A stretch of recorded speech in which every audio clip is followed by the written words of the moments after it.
Tactics and Practice podcast.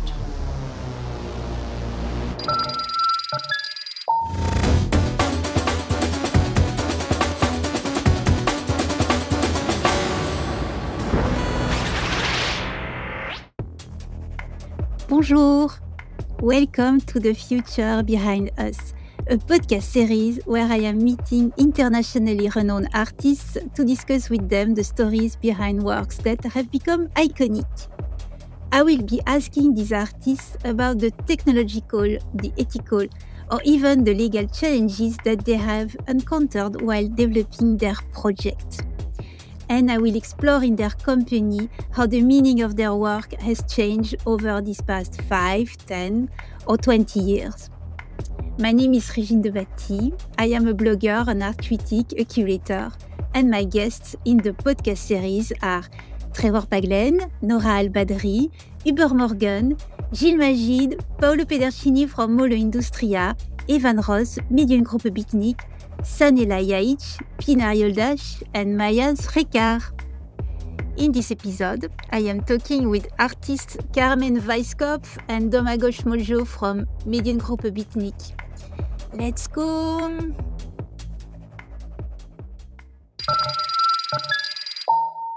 Mediengruppe Bitnik work on and with the internet. Their practice expands from the digital to affect physical spaces, often intentionally applying loss of control to challenge established structures and mechanisms. Some of their most iconic works involved hacking surveillance cameras in London and then proposing CCTV operators to play chess with them via the cameras. They also mailed a parcel to Julian Assange at the Ecuadorian embassy in London, and inside the parcel there was a camera which broadcast its journey through the postal system live on the internet. And more recently, Mediengruppe Bitnik created a bot that randomly bought items on the Darknet and then had everything shipped to a gallery located next to a police station. So, Doma and Carmen, I have a bit of a provocative question, but as a non-German speaker, I really feel the need to ask you if you are aware how much some of us non-German speakers, we struggle with the name of your artistic duo. So why Mediengruppe Bitnik? Because after so many years, like I kid you not, I've been reading about your work, writing about it, and I'm following it.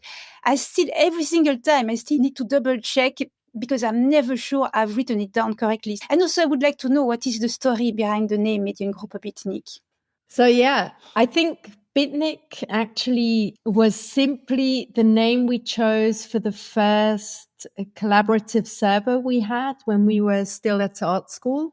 This was a machine we shared with other people. The idea was to hook it up to the internet at the time, of course. So we're talking early 2000s. Internet was still not something we all had at home necessarily, or not at the speed you needed to have a server running.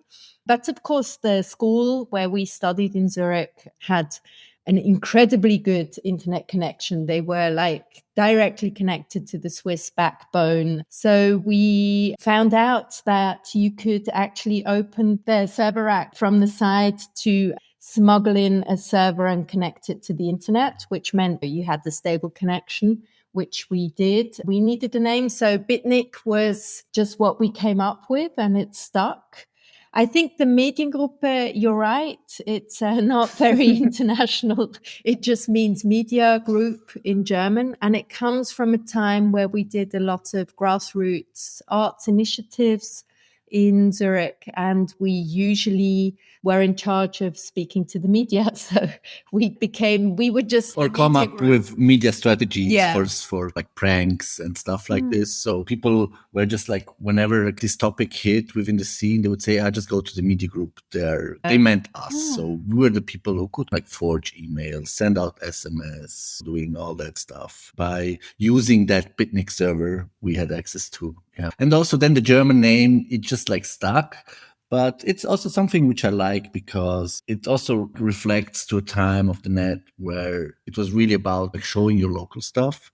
So it's not only English, but also your local language should be represented. So we also kept the Mediengruppe as an alias, basically. Yeah. And then at some point, the exclamation mark joined the name.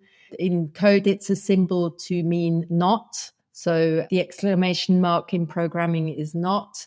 So we're the not Mediengruppe Bitnik because we always had this kind of, I don't know, Dadaistic approach also to media, to be both with and without at the same time. The good thing about the exclamation mark is also that it puts us like on top of every alphabetic list. It's also a small hack. Yeah, it's the really stupid strategy of when companies used to be called AAA, whatever, lawyer or taxi, to be first in the telephone book. I must say I have a lot of respect for the fact that you kept the German name. I'm all for not being all colonized by the English language.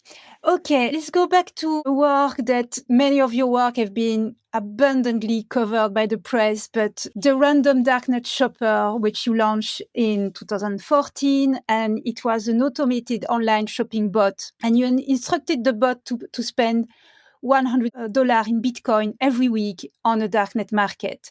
And the bot bought a fake Lacoste t-shirt, the fake Louis Vuitton bag, master keys, a tutorial on how to hack a Coca-Cola machine, a pack of Viagra, a bag of ecstasy tablets, etc. But then you put it on display in an art gallery. And I suspect that you knew right from the start that you would get into trouble with that exhibition. So how do you prepare for that? Did you consult with lawyers before launching the project? Yes, so the first exhibition where we performed the Random Darknet Shopper was in Switzerland. And there we were in touch because of kind of previous projects already with the arts expert in law.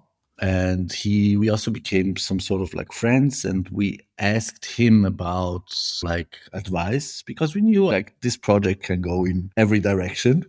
And yeah, I think for us, many times we try to anticipate the trouble we'll get in for, I think, mainly two reasons. I think on the one hand, as artists, we're not experts in law. So when with media, I think we often approach boundaries in the field of law or where the law hasn't caught up to a status quo or something happening within technology.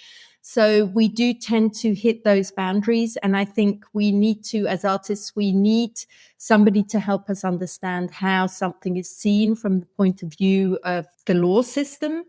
And on the other hand, it's also because we usually, most works, we will be collaborating with a museum or a Kunsthalle or a project space, and they actually get into more trouble than we do as artists. We, of course, as artists also get into trouble, but the institution is usually within a setting of funding, public funding, private funding, within a setting within a city connected to politics.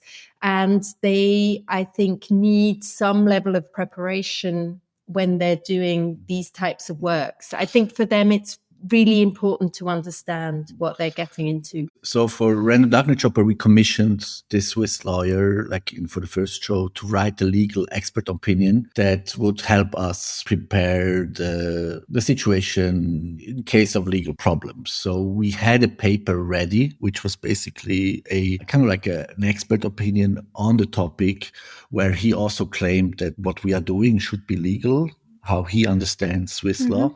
And then when the show traveled, we did the same, of course, also for the UK and in Ljubljana with Aksioma. So we were prepared for that kind of situation. Yeah. And I think this legal preparation also takes out a lot of stress out of the situation when the police do arrive and do seize a work. You prepared with a statement. You don't have to worry about finding a lawyer in that moment. And it's also always good to speak to lawyers because they're the people who most of the time say, oh, that's interesting, you should do that. Yeah. Instead of saying, hey, you should be too cautious, they're like, oh, okay, it's a great field, but I wish, like, from a legal point of view, That's interesting. And I think also in this case, it was very important to formulate this legal expert opinion together with a lawyer, because so the situation we created was actually letting a bot choose. And what does this mean legally when it's not us? When we create a situation where something can happen algorithmically, what does this mean in legal terms for responsibility and liability for the actions of the bot?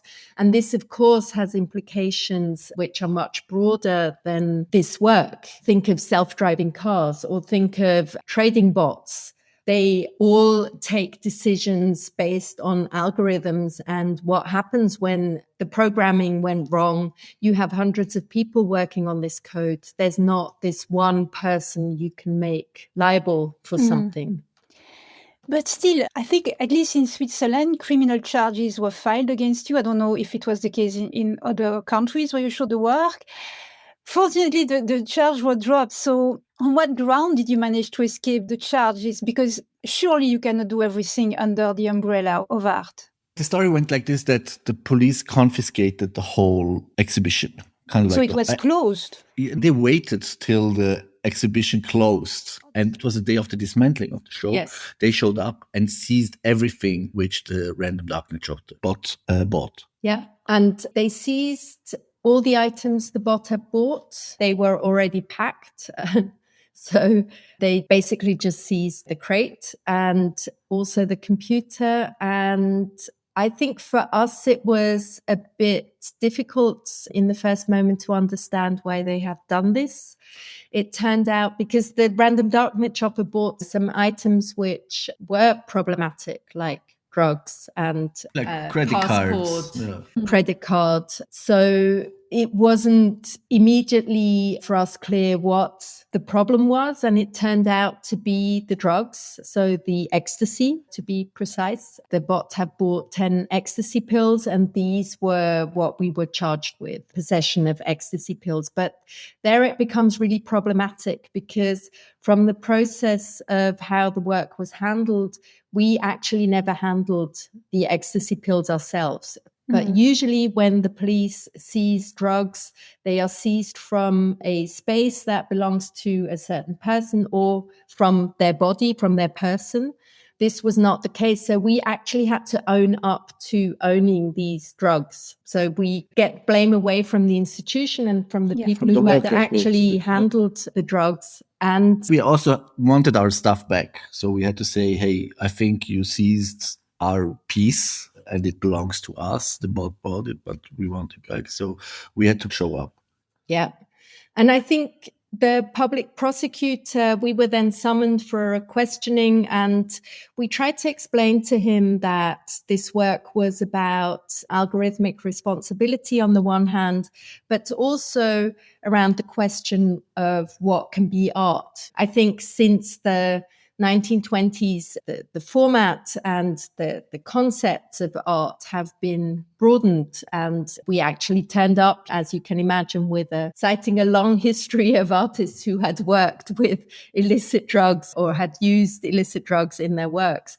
And he got that on the one hand, but in the end ruled for freedom of art, because he felt that the questions we were raising around algorithmic responsibility were important enough to justify the breach of law. And he felt that we had not breached the law multiple times or in ways that were excessive. And that's why they basically dropped the charges. They also wrote that they trust us, that we didn't want to sell the drugs afterwards or whatever. And we also had to prove that they were secure in the show, stuff like that. But it was basically about important questions which the work raised. They said it was also interesting for them.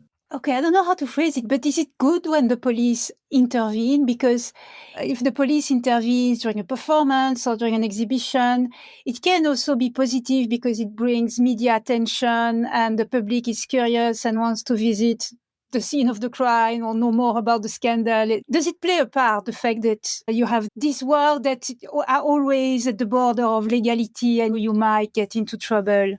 I don't actually think we do this on purpose, to be honest. And especially with Random Darknet Chopper, there was so much media attention before that dealing with the police actually produced a lot of stress for us and for the institution. And at least for us personally as artists, the courtroom is not our performance stage at all. So we do try to not get visited by the police, even though, of course, you're right. Sometimes these questions do need to be addressed within a court of law, and this may be totally important. We actually try to do this through the media or through public events while performance is ongoing. And of course, they also produced funny headlines, so that you have this drug buying robot, which is arrested in Switzerland, stuff like that. Okay, remember 2015 was a year when a drug buying robot was arrested, stuff like that, which is also fun. And I think people also wrote in our favor, kind of like saying it's interesting. And then, yeah.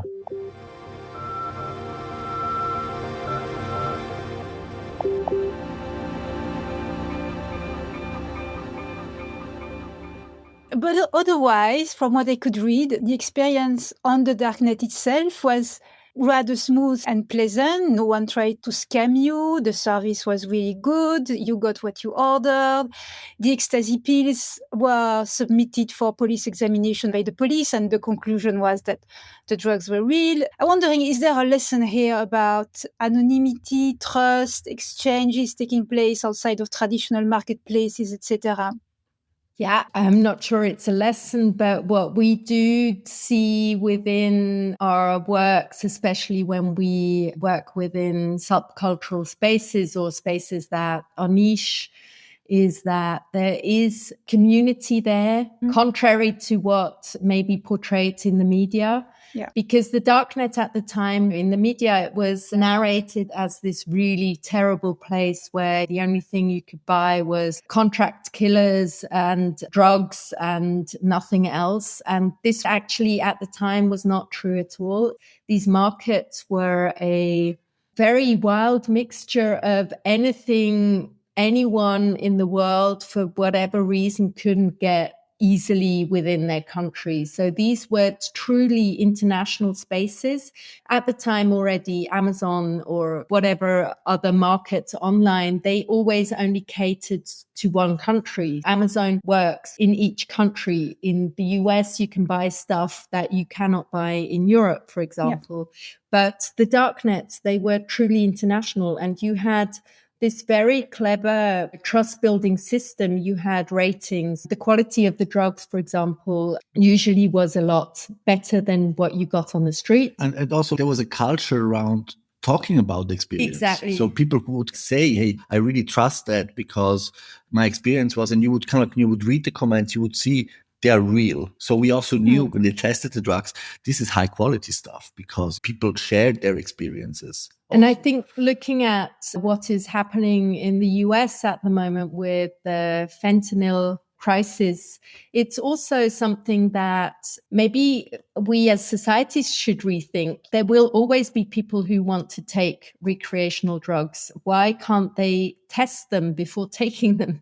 so they know what they're taking and don't end up in hospitals or even dead? I'm not talking about legalizing drugs. I'm talking about finding systems to make them safe. And the darknet at that time were a way of making these cultures safer, I guess. And on the other hand, I think what we enjoyed more, that part was seeing the broadness of stuff you could buy. You could buy PDFs of books people loved, like Tolkien, or cookbooks that were rare that people shared.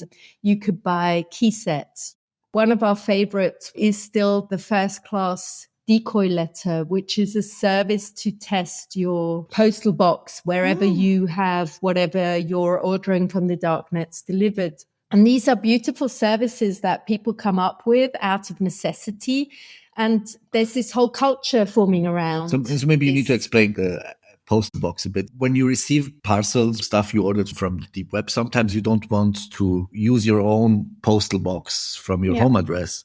So people put up random postal boxes somewhere, and then they just write the name on it. And then there's services on the deep web to test those, for example, where you can send like 6-7 letters in a row so that the postman or the postwoman who's handing out the letters or the parcels is getting used to this new address, which you just invented.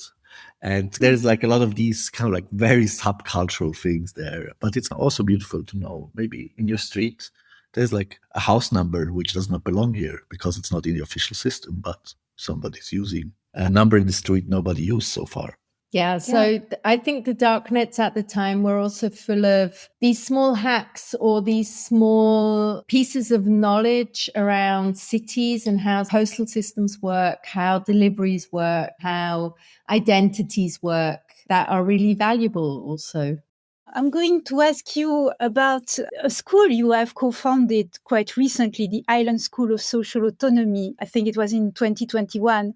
So I'm wondering why the school, but especially why social autonomy? What is it? Why is there a need for it today, do you think?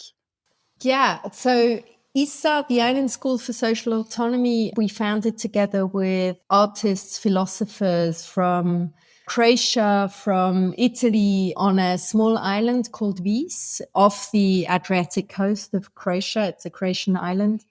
I think social autonomy comes from this question of looking at the multiple crises we're living through at the moment. How do we live well as opposed to surviving or just surviving? So this is, I think social autonomy talks about seeking independence and autonomy, but in solidarity with others or in exchange with others. This question of how do we build networks of solidarity that are resilient to pressure from the outside? How do we ingrain a certain level of goodness, of social into them, maybe? And I think the school is mostly focused on the question of how do we exchange and produce knowledge, but also technologies that help us imagine a better or at least a good future. It's also bound to this house, the school. It's very specific because it's on a hill. You need to walk up there. There's only a footpath up. You walk around a kilometer up a footpath. There's no water. There's no electricity so far. There hasn't been a roof. A roof is now there, at least. And there are a lot of terraces, which used to be, they produced wine on the hills. And of course, you need to think about resources because whatever you want there, you need to bring it up. So this is a very contemporary question. What do we need for living? What's the technology we are using? Can this be a more social technology? And stuff like that. And like these topics are all inherent and it's nice to explore them with a group of people. So we are doing this yearly festival. This year it will be happening in October. And the idea is to bring together artists, thinkers, hackers, philosophers, musicians. Over a span of a few days, we'll cover different topics, but also have fun together and get off the island with new ideas. That's interesting. It's a bit like, I wouldn't say the opposite, but almost of all the survivalists and the preppers where they imagine the worst and most of the time it's quite selfish. One thing I was wondering, so if someone is listening, doesn't know about the Island School of Social Autonomy, and they want to know more about it, I think you document quite well your activities. The website is issaschool.net, or just Google ISSA and school and Vis, so you will get it. Yeah. We will put the link to the school in the show notes. I remember a time, not so long ago, each time you had a new work, it was in the world of art and tech, everybody was like, oh, there's a new work by the Bitniks, and it was always so exciting. And now you're involved in super interesting activities, such as curating group exhibitions, art program, running a school. So are you tired of being the main protagonist as this individual, quite star artist? I'm not sure. I think it's a mixture of different. I think we just don't want to be alone anymore. Yeah, maybe.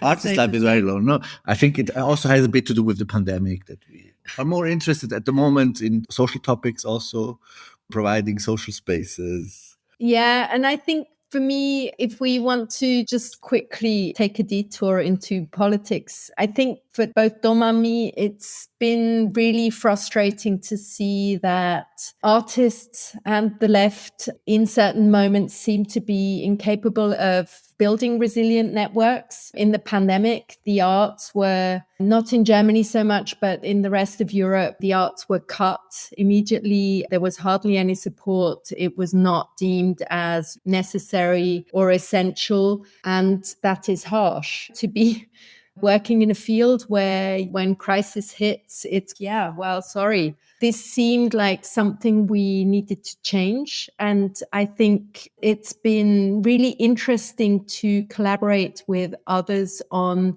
maybe larger topics that we would be incapable of addressing in just one work by ourselves.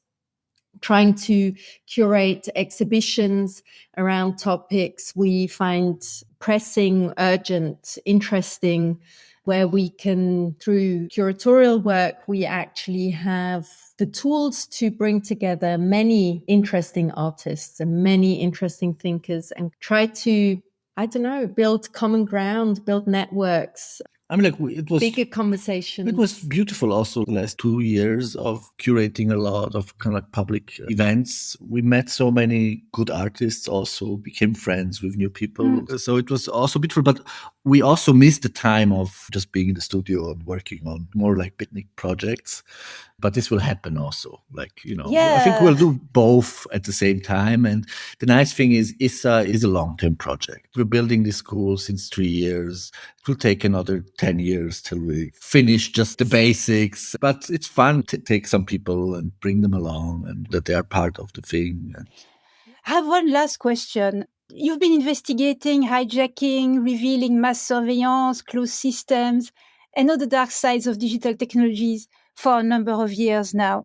Do you find that the digital landscape has changed since you started, that maybe people and political institutions today are more conscious about the problem than when you started? And that means that your work and the work of other artists and activists was useful and brought more awareness to the problems that surround the digital space? Do you find that it's still a big mess? It's still a hopeless task? No, never hopeless. But I think the internet or digital technology, it's changed very much in the past 20, 25 years. I think the little utopia that there was in the beginning has definitely gone. I think technology is becoming more black boxed, especially with this push into AI. It's just really becoming more and more intransparent, even more intransparent than it was. We don't come from a golden age at all. Mm-hmm. But I still feel that what artists have been doing for the past 20 years, also activists, of course, has definitely grassroots initiatives, has definitely had a lot of value. I think what we're seeing at the moment is that we live in a time where the topics people have been raising for the past 20 years or started raising 20 years ago are now coming to full visibility. Questions like, why is Twitter not public infrastructure? We now know what happens when it's not. And I think there was a lot of really valuable work around this question from 20 years ago that already thought this through. So I believe we need to keep working in this direction. But I do personally think we need to make sure that we have enough impact. And I would say both Doma and me believe that we can only achieve this through building our own infrastructures or continuing to build our own infrastructures. This is where this curatorial / more infrastructural work we've been doing also comes into the mix. And also data nowadays is being far more weaponized than it was before because war is playing a role. Stuff is coming in, that information is becoming very important. And it's hard to see now that you have police and military, they just buy location data from advertisement companies which know where you are and what you're doing. Stuff like that, where you feel everything is fine as long as we live in proper democracies. But if that starts to fall apart, it's becoming dangerous. I think this old imagination the public always had that sharing your data was okay as long as you didn't do something wrong. I have nothing to hide, so I have no problem sharing my data. This was, I think, always criticized by us and our peers in the art world. And this has become a very sad tale of caution, I guess. This belief that as long as you do nothing wrong, it's all going to be fine is just totally untrue today. And I'm not sure what we can do with that sometimes, but I do believe that we all need to try to put effort into thinking about it. Yeah, I agree. The situation is quite dark, but I feel that throughout our conversation, there were some really encouraging moments. We're going to end the discussion here. Thank you so much for your time. If you're listening and you are not familiar with Doma and Carmen's work, check out their website. The address is bitnik.org, but you will find the exact link and more in the show notes. So in the meantime, thank you. Merci. Talk to you soon. Au revoir. Thank you. Bye-bye. Merci. That's it for this episode. Thank you for listening. The Future Behind Us is a podcast series conceived and conducted by me, Régine Debatty, for the 25th edition of the Pixel Point Festival curated by Aksioma Institute for Contemporary Art as part of Go 2025 Nova Gorizia, European Capital of Culture. Thank you to Yanis fucking Yansha for the invitation to take on this challenge and for his precious collaboration and assistance in the curatorial process. Thank you also to Marcela Okritic for the impeccable coordination. The editing, the music and the audio post-production are all by Gasper Torkar. Next week, interdisciplinary artist Sanela Yahic will talk to us about workers' subordination to machines, resisting AI, and automating creativity. All episodes are available at aksioma.org/podcast, on the website of the Pixel Point Festival, and on all major podcast platforms by typing Tactics and Practice in the search bar.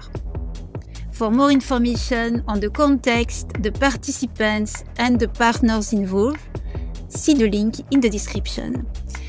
That's it for now. Bye everyone. Au revoir.